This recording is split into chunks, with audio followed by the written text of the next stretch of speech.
no minority report definition in our standing orders.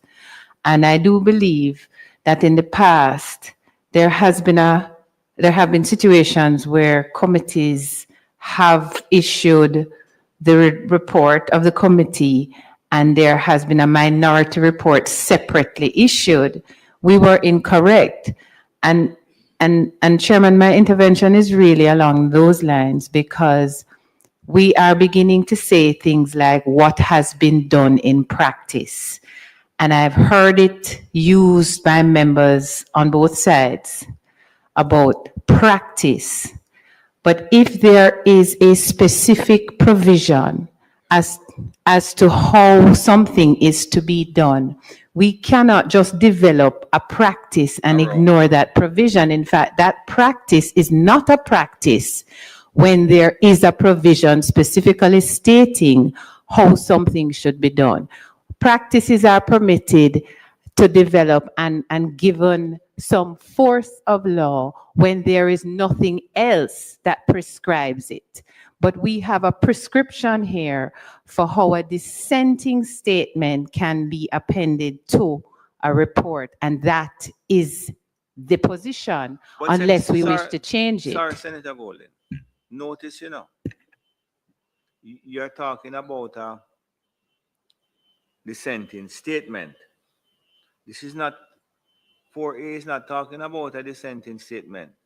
No, 4A is talking about a draft report. Report. Right. Two different things, because you were talking about what this is saying is a dissenting statement. No. Let me be clear. Yeah. I wasn't talking about a draft report on the 4A. I'm talking about the final report on the 4B. And then I'm talking about the situation where there are members of a committee that disagree with the final report. The only option open to them under the standing orders is to submit a dissenting statement on the C. No. Look at 4A. But alternative drafts may be submitted by any member. Yes, Chairman, but that is in the context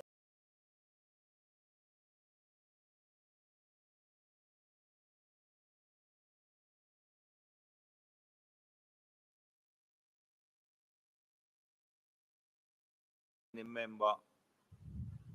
Yes, Chairman, but that is in the context. That is in the context of determining what the committee is going to put forward as a majority position in a final report. Okay. So the process leading to a final report is part of the deliberative process of the committee. But once you have a final... Senator, 1 minute, Senator Morgan. Mr. No, I'm agreeing with the member. She's accurately surmised what's in the standing orders. Okay. Senator Morgan. I mean, Chairman, it is very clear to me that there's a particular operation happening here, a work in progress element and a juncture at which a report is arrived at. So in the work in progress element, you may have an alternative report emerging, and indeed the committee may elect to adopt or accept aspects of it or not to.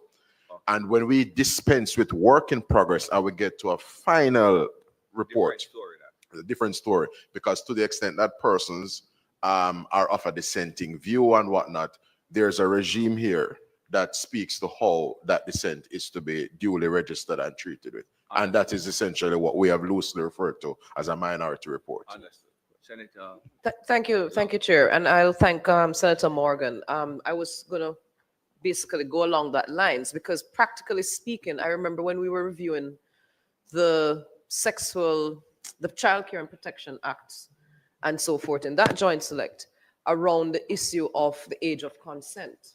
And I was of the opinion of elevating the age of consent or adjusting it. And so I was advised by, at that time, I think, Minister Johnson Smith, that I could have voiced my dissent and it would have been attached to the final report. As opposed to a complete different. As opposed, right. So I just want to make sure that the distinction is there, that dissenting opinion is tabled as a dissenting opinion along with the final report. Understood. Yes. Stuart? No, I had you on already. Right, thank you, Chair. I notice we keep using the term alternative drafts and then we're using the term minority report. We need to emphasize that within our standing orders, clause 77.3 specifically speaks to, clause 77.4a specifically speaks to the alternative drafts and not the minority reports. Minority reports are captured in 77.4c. Now, just for thought, Trinidad and Tobago in their standing orders in clause 75.4 had a similar provision to ours, but they have gone ahead and made an amendment to state that the submission of the alternative drafts by members must be subject to the request of the chairman. Is that something that we would like to contemplate for our jurisdiction? Just a thought. No, because you, no, must at the request. Report and submit it for consideration of the committee, but alternative drafts may be submitted for consideration by any other member at the request of the chairman. No, I wouldn't. You wouldn't. What I would say, sorry, Mr. Cohen, what I would say is that it has become clearer to me through the intervention of Senator Golden Campbell and our legal officers. It has become clearer to me. And I thank Senator Morgan for putting it into a way in which I could understand it, and also Senator Longmore for the practical experience. Now, I just want to point out something that Senator Golden Campbell says, that practice only emerges when there is a vacuum. And that is how, yeah, if there is an express provision before, then we don't really rely on the practice. In fact, what I saw recently was if there is no provision in the standing orders, then you look at the practice, and if there is no practice, then you go to Mays and the United and the House of Commons, right? So here we have a classic example now that we can actually change, because it says the chairman of a select committee shall prepare a draft report. And every time we said it here, either myself or members of the staff here said, no, it's not really the chairman, it's the committee secretary who prepares it. Because no chairman of any committee is preparing any draft report, correct? So should we therefore change that to say the secretary of the committee shall prepare? But Mr. Chairman, the secretary of the committee scribes it, but it's the chairman's report. But who prepared the report? Yeah, but it is in fact the chairman's report. So here is a situation now where the entrenched practice becomes prevalent, where the clerk prepares the report and it is viewed as the clerk's report. The chairman's report. It is in fact the chairman's report, and that's what the standing order reflects. And there ought to be no change to that. No, but suppose I was to say to our clerk, please prepare the report, and she said, Mr. Chairman, it's your responsibility. No. She's directed The by you. administrative, it is clearly understood and self-explanatory, No, but you as can't some say would it- say. You can't say it clearly understood and self-explanatory if me don't understand it. Well, But that might be baby- a baby. different issue we have to deal with. But if we put it as the secretary's report, then it's not reflecting the chairman's authority. No, I'm talking about the preparation of the report. Yeah, man, Right. but that's a No, given, but you that's know. the administrative support. That's a that given, the you know. chairman That asks is the chairman. administrative support that has been the practice. Okay. And All right, more so- importantly, Mr. Chairman, the secretary of the committee, the clerk clerk. of the committee has no presence in the standing orders. The standing orders are about the members of the Senate No, and the I practice accept it in the if you said- Senate. If you said that it don't need clarification, I'm good. No. Once the chairman prepares it, it's not expected the chairman is going to go type up and think through the report. It's expected that his secretariat will do it, but it is his report. Okay. But one of the Unless, Sorry, Chairman, Senator Morgan. because it's a follow-on, unless we go the route of replacing the word prepare with the word present. Because essentially, the administrative support is something, these are functions that are understood. Someone will literally be the scribe, someone will go through documents in a fastidious way and put together reports and whatnot. So that is fairly understood. The idea is now, should we say the chairman of a select committee shall present a draft report and submit it for? Jimenez, you became animated there. What you have to say about that? Because I like that. I agree with the member's suggestion with changing the word prepare to present. I think that it would accurately reflect not only the intention of the standing orders, but how it is reflected in practice. In practice. Right. So this is one. I'm getting some dissent here, so I need to just deal with the dissent first. Senator Longmore. No, I appreciate Senator Morgan's clarity. I'm just hoping that we're not taking away the gravity of the task of the chairman in the word prepare rather than present. I see the and I'm just making sure that we don't take away. Right. There's a way to deal with that, then you can enjoin the Prepare and responsibilities Prepare and that you present. prepare for the chairman to present. Prepare and present. Maybe we can say Yeah. prepare and present. But they have no local standing in the standing orders. Mr. Cohen. Yeah, no, I think I agree with Member Longmore. I mean, certainly present is not incorrect, but I think the word prepare speaks to, I would say, the authority of the chairman. It's his report, it's his right. So whether or not he actually writes it down and, you know, types it out, but it's his right. So I think- need an agreement. Senator Gill, sum it up and give me what the committee is agreeing to. No, I don't. I'm not going to tell you that. No, because Senator, I'm sorry. Not because Clark. my mic was on. Madam Clark, you want to just tell me what the agreement is? I think the position, certainly from the learned councils on this side, on behalf of the members of the committee, that the standing orders should remain as is. Okay. Yeah. One of the things, though, that this is telling us is that, and Senator Golding Campbell raised it, where we tend to utilize entrenched practices and they become the norm. Senator Gill, with the greatest of respect, and I was going to say to Senator Golden Campbell, the process that we have been involved in here, recognize that we are at 77. That's what we have been doing, Senator Golden. But that's what, but we have been trying to But codify.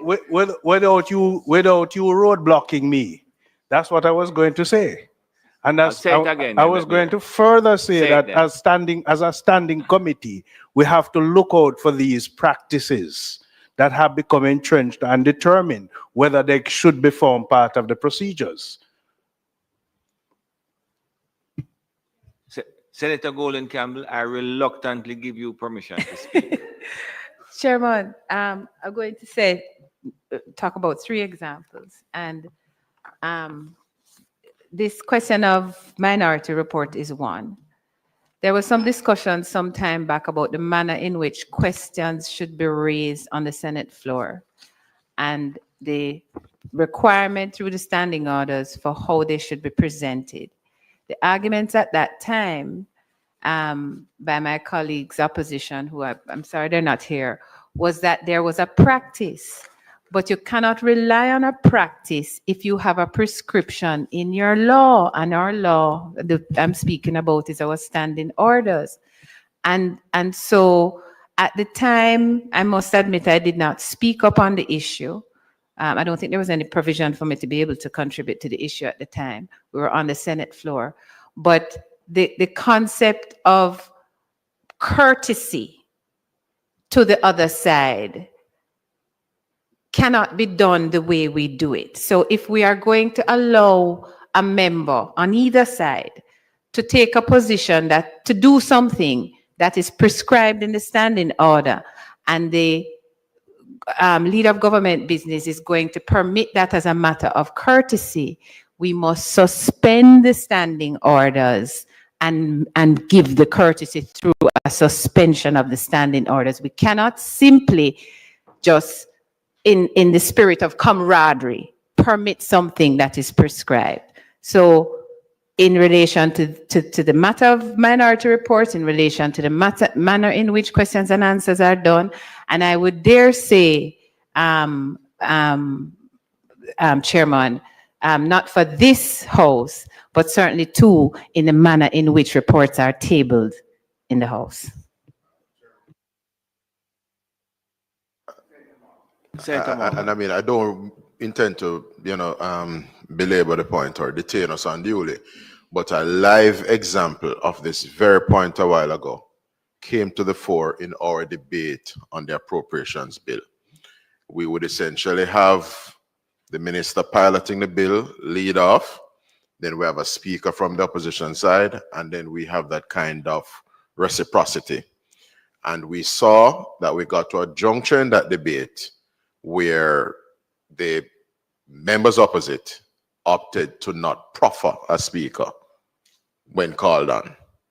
And so much so that it got the chairman, the president presiding, having to consult with the clerk, and we go to Erskine May on that occasion. So it gives a sense that what is provided for understanding orders. But you raise a very good point, Ms. Lowe. I don't know, members recall, and we said, well, there is a practice that we go from left to right, as it were, right, left to right, left to right. And there was nothing in the standing orders. And we had to go to Erskine May. So, Ms. Lowe, maybe it's something that we should need to put into under the rules of the debate as to the order of speaking. Maybe we should do that, eh? Thank you very much for raising it, because yeah. But and you remember what we did, we looked at practice, and essentially some members said, we're not business, we're not practice today. So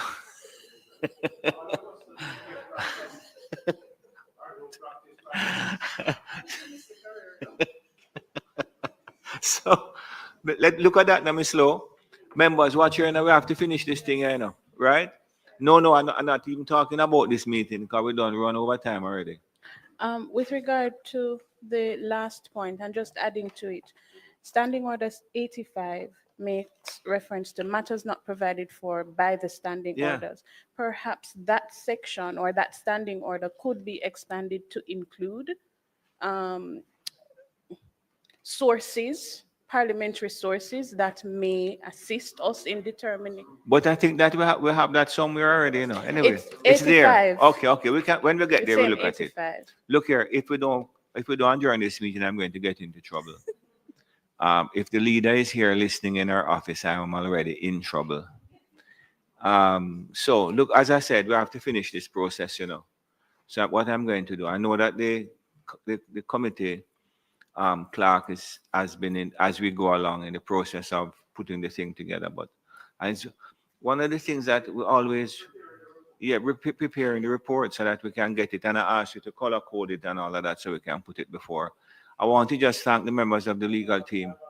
Senator, you don't interrupt the chairman when he's speaking, Senator Gale. I just want to thank the members referred to as the learned members of the committee who have really brought, you'll notice that we are at almost a different place when it comes to the where we are proceeding here now. And I want to thank Jimenez Stewart, Ms. Lowe, and Mr. Cowan, and the practical experience presented by Ms. Brandon. And I have a feeling that we can really get this thing going. I know that I will be here in November. I know that. But I don't want to have this thing to go into the next parliamentary period. So we have to finish it. And if we have to get together one Saturday and do it, we need to do it.